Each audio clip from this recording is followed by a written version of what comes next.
तो एक कहानी है अरुणिमा सिन्हा की। एक वॉलीबॉल चैंपियन है।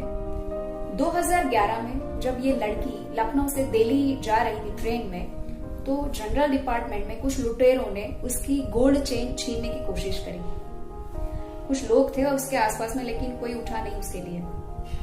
तो जनरली एक स्पिरिट होता है प्लेयर का कि जब भी कोई उससे कुछ छीनने की कोशिश करे तो वो नहीं देता है। इस लड़की ने भी वही किया।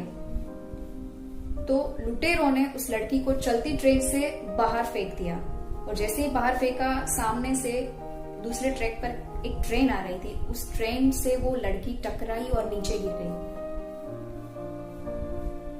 कुछ देर बाद उस लड़की ने अपने हाथों के दम पर उठने की कोशिश करी, लेकिन लड़की उठ ही नहीं पा रही थी। उसका पैर टूट चुका था। उस लड़की ने अपने थाई से पैर को उठाने की कोशिश करी, तो उसका जो एक पैर था वो जीन्स में लटक रहा था, और दूसरे पैर की हड्डियां टूट करके बाहर आ चुकी थी। लड़की चिल्लाई, बहुत कुछ उसने कोशिश करी, लेकिन वहां पर कोई नहीं था उसकी हेल्प करने के लिए।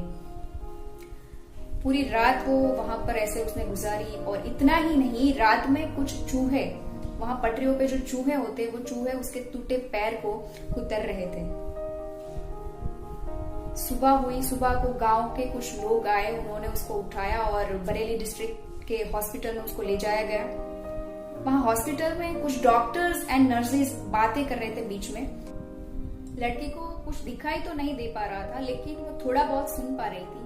उसने उस डॉक्टर की बातें सुनी, और पता नहीं कहां से उसमें वो हिम्मत आई। तो लड़की ने बताया कि जब पूरी रात मेरा पैर, टूटा हुआ पैर था, और फिर भी मैंने वो सब कुछ बर्दाश्त किया पूरी रात, तो आप तो मेरे अच्छे के लिए मेरा पैर काट रहे हो।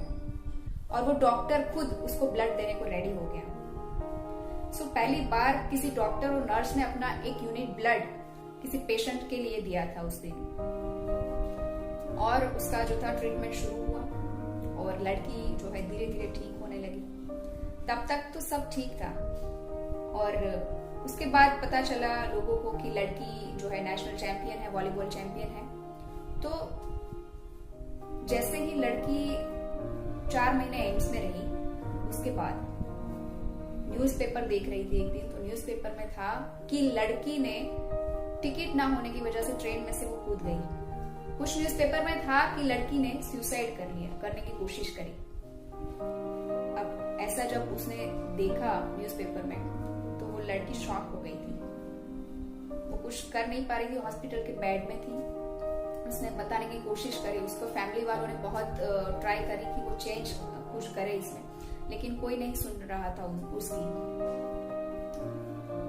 सब परेशान थे। आप सोचो उस फैमिली पे क्या बीत रही होगी, जिस लड़की का बेड से उठेगी या नहीं वो भी पता नहीं है, और क्या चल पाएगी या वो भी पता नहीं है, और उसके बारे में ऐसी खबरें जा रही है। उस लड़की को उस दिन बहुत बुरा लगा। उसी दिन उसी बेड पे उसने डिसाइड किया कि वॉलीबॉल ही नहीं, लाइफ की सबसे टफ गेम माउंटेनियरिंग यानी कि एवरेस्ट समिट करेगी वो। उसमें भी कुछ और सिचुएशंस आ गई। उसने बताया लोगों को कि मैं माउंटेनियरिंग करना चाहती हूँ। लोग बोले पागल हो गई है क्या, एक पैर आर्टिफिशियल है और दूसरे में रोड लगी हुई है, चुपचाप नौकरी करो और अपनी जिंदगी गुजारो। क्योंकि हर कोई उसको फिजिकली देख रहा था, कोई नहीं जानता था कि उसके अंतरात्मा में, उनके मन में क्या चल रहा है, वो सिर्फ वो ही जानती थी। अब सिर्फ उसकी फैमिली और उसके ब्रदर, वही उसका बैकबोन था। हॉस्पिटल से बाहर निकलने के बाद उसके अभी भी स्टिचेस लगे हुए थे एक पैर में। जनरली कोई नॉर्मल इंसान होता तो यही सोचता कि मेरा तो पैर टूट चुका है, अब मैं क्या करूंगा लाइफ में। लेकिन ये लड़की जब हॉस्पिटल से बाहर निकली, तो उसके दिमाग में 2 ही बातें चल रही थी। पहला, एक तो उसके पीछे जो बोला जा रहा है उसका जवाब देना, और दूसरा माउंट एवरेस्ट समिट करना। वो सीधा गई उसकी मैडम के पास और बताया कि मुझे माउंटेनियरिंग करनी है। वो मैडम 2 मिनट तक उसको देखती रह गई, और उनकी आंखों में आंसू थे। मैडम ने बताया कि अगर इतनी डिफिकल्ट सिचुएशन में तुमने अगर ये सोच भी लिया कि तुमको माउंटेनियरिंग करना है, मतलब एवरेस्ट समिट करना है, तो मान लो कि तुमने अपने अंदर, अपने मन में तो एवरेस्ट समिट कर ही लिया है। अब सिर्फ लोगों को दिखाना बाकी है कि मैंने एवरेस्ट फतेह कर लिया है। उसकी फैमिली के बाहर पहली वो इंसान, पहली वो मैडम थी जिन्होंने उस लड़की पे भरोसा किया था, और यही उसके लिए बड़ी बात थी। प्लानिंग भी हो गई, मैडम भी मिल गई, सब कुछ हो गया, लेकिन जब उतरते हैं फील्ड में तब पता चलता है कि हम क्या हैं। रोडहेड से बेस कैंप लोगों को 2 मिनट लगता था और इस लड़की को 3-3 घंटे लगते थे, क्योंकि उसकी राइट लेग की हड्डियां भी अभी नहीं जुड़ी थी और लेफ्ट उसका आर्टिफिशियल था। लोग वहां जो भी थे वो सारे नॉर्मल थे और वो इस लड़की को बोलते थे कि तुम धीरे चलो।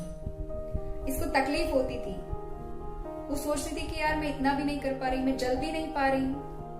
तो उसने फिर से एक डिसीजन लिया कि एक दिन मैं इन सबसे पहले माउंट एवरेस्ट समिट करूंगी। कैंप 3 तक तो सब ठीक था, साउथ पोल समिट तक, लेकिन सबसे ज्यादा मौत इस लेवल पे होती है और उसकी नजरों के सामने उसने कई सारे लोगों को मरते देखा। उसकी समझ में नहीं आ रहा था डिसीजन लेना, क्योंकि जिस चीज के लिए वो जा रही थी उस चीज के लिए लोगों को उसने मरते हुए देखा था। उसके बाद रात को जब वो निकली तो उसकी हेडलाइट जहां जहां पर पड़ती थी उस सब जगह पर उसको डेड बॉडीज नजर आ रही थी। वो परेशान हो चुकी थी, अब वो करे तो करे क्या। फिर से उसने एक स्ट्रॉन्ग डिसीजन लिया, उसने एक संकल्प लिया कि अब ना सिर्फ वो अपने लिए, लेकिन ये जितने भी लोग यहाँ पर मरे हैं जो एवरेस्ट समिट करना चाहते थे, उन सबके लिए मैं एवरेस्ट समिट भी करूंगी और जिंदा भी वापस आऊंगी। हिलेरी स्टेप से थोड़े ही दूर एवरेस्ट समिट है। शेरपा ने उसको बोला वापस चलो, तुम्हारा ऑक्सीजन खत्म हो रहा है, अगर जिंदगी रही तो तुम फिर से एवरेस्ट समिट कर सकती हो। तो पता है उस लड़की ने क्या कहा?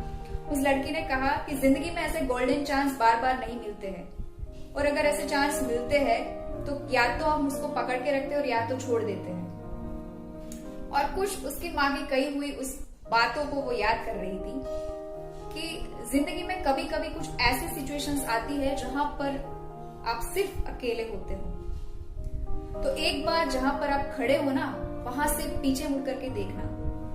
आप एक एक कदम बढ़ा करके यहां तक पहुंचे हो और बस थोड़े और कदम आगे बढ़ोगे और एक दिन आप टॉप पे होंगे। उसकी माँ की कही हुई ये बातें उस लड़की के दिमाग में वीडियो की तरह चल रही थी, और फिर से उसने डिसाइड किया कि कुछ भी हो जाए मुझे टॉप पे पहुंचना है। और कुछ ही देर के बाद वो लड़की टॉप पे थी। वो लड़की इतनी खुश थी, वो चिल्ला चिल्ला करके लोगों को कहना चाहती थी कि I am on the top of the world, I am on the top of the world. अब सोचो, एक लड़की ऊपर से हैंडीकैप्ड और मिडिल क्लास, कभी सोच भी नहीं सकती एवरेस्ट समिट करना। पर इंसान हैंडीकैप्ड फिजिकली कम होता है, लेकिन यहां से ज्यादा होता है। 8848 की हाइट पर उस लड़की ने इंडिया का जो फ्लैग था वो लहराया, और इतना ही नहीं, उसने एक वीडियो भी बनवाया। शेरपा बहुत ही गुस्सा हो रहा था, लेकिन फिर भी उसने एक वीडियो भी बनवाया और चाहती थी कि ये वीडियो कैसे भी करके इंडिया के यूथ तक पहुंच जाए, क्योंकि ज्यादा मौतें नीचे उतरते वक्त होती है। और उसको पता नहीं था, तो वो बोली कि अगर मैं जिंदा नहीं रहती हूँ तो मेरी ये वीडियो जो है वो इंडियन यूथ तक जरूर पहुंचा देना, क्योंकि कामयाब होना उसका जुनून बन चुका था, उसका पैशन बन चुका था। वो दिखाना चाहती थी लोगों को कि जिंदगी में रुकना बना है। और वीडियो बनाया, फिर नीचे उतरने लगे और ऑक्सीजन अब खत्म हो चुकी थी। ये सडनली लड़की गिर गई जमीन पे। अब तो कोई ऑप्शन ही नहीं था। शेरपा बोले उठो, मुझे तो पता नहीं था कि तुम एवरेस्ट भी समिट करोगी, तुमने तो वो भी कर लिया, अब तो तुम्हें जिंदा ही वापस जाना है। क्योंकि उस लड़की की जो मंजिल थी वो सिर्फ टॉप पे पहुंचना नहीं था, उसको जिंदा वापस जाना, वो उसका सबसे बड़ी उसकी जो मंजिल थी वो थी। तो कैसे भी करके एक क्लाइंबर उसको मिला और उसके पास 2 ऑक्सीजन की बोतल थी, लक बाय चांस, और उसको एक बोतल दी। और वेदर खराब होने की वजह से वो क्लाइंबर भी अब नीचे ही जा रहा था। तो फिर से वो लोग चलने लगे, थोड़े ही दूर गए, उसका जो आर्टिफिशियल लेग था वो निकल गया। अब वो लड़की रोने लगी थी, उसके पास अब हिम्मत नहीं थी, क्योंकि अब तो उसके पास चलने की कोई वजह ही नहीं थी। और अगर उस -60 डिग्री टेम्परेचर पे कुछ भी हो सकता था, मतलब पैर तो नहीं थी, उसका हाथ भी काटना पड़े। अब सोचो, वो लड़की रोने लगी थी लेकिन अब उसके पास एक ही ऑप्शन था, या तो वो कुछ भी करके नीचे जाए या तो गिव अप कर ले। तो उस लड़की ने अपने आंसू पोंछे, उसने याद किया कि भगवान को अगर उसको मारना होता तो वो कभी भी उसकी जान ले सकता था, लेकिन अभी भी वो जिंदा है। उसका मतलब है कि वो चाहता है कि वो जिंदा रहे। वो लड़की उठी और उसने अपने आर्टिफिशियल लेक को घसीटते हुए वो नीचे लेकर के गई और फाइनली वो नीचे पहुंच चुकी थी।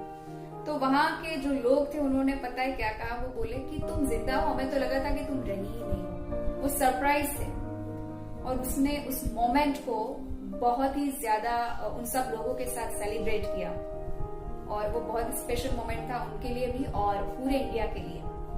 सो फ्रेंड्स, जिंदगी में कोई भी प्रॉब्लम हो, दो ही ऑप्शन होते हैं, या तो उस प्रॉब्लम को छोड़ दो या तो फिर उस प्रॉब्लम को सॉल्व कर दो, but do not leave with that problem. Thank you for watching this video.